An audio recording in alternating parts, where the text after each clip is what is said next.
If you ever lose someone and nobody finds the body, the story never really ends. This is not a story about closure or learning something from pain, because nothing good came out of it. We were on vacation and we went skiing, just a normal adventure for a couple. The place was busy but controlled, with clear signs, open trails, and rescue teams everywhere, which made everything feel safe. She was always more confident than me on skis, faster and less cautious, while I preferred staying on wide trails and following the rules. We joked about that difference constantly, and that day was no different, which is why nothing felt dangerous or serious at first. The trail split near the middle of the mountain, with one path clearly marked and crowded, and another one narrower, quieter, but still officially open. She stopped, pointed at the narrow path, and smiled like it was an obvious choice, while I hesitated and told her I would take the main trail and meet her at the bottom. She didn't argue. She just pushed forward and started going down without looking back, moving fast and confidently like she always did. I watched her red jacket for a few seconds until the curve of the slope swallowed her completely.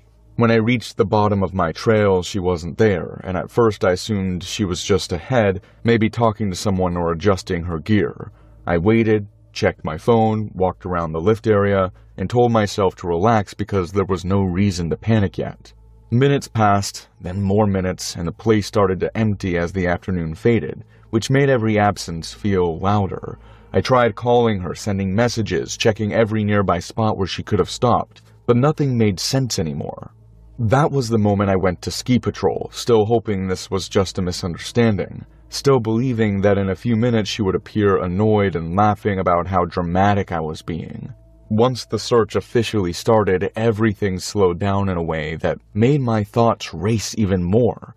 I gave her name, her photos, her clothes, repeating the same information to different people until it stopped feeling real.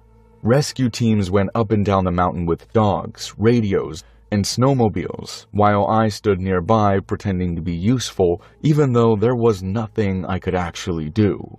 As night fell, the cold became sharper and the mountain looked empty and indifferent. I was told to go inside and rest, but I refused, staying awake near the base, watching the darkness and imagining her somewhere out there, waiting and getting colder. The next day brought helicopters, more people, and more organized searching, but also a change in tone that I noticed immediately. The questions became more careful, more repetitive, as if they were already checking for mistakes rather than expecting good news.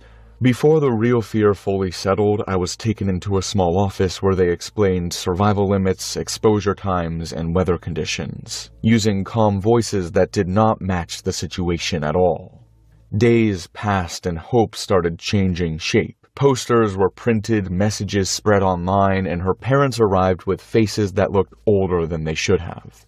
Searches continued, but they became shorter and more cautious, focusing on areas already checked. When they finally told us that chances of survival were extremely low, I argued quietly, insisting that she was strong, experienced, and capable, but my voice sounded weak even to me.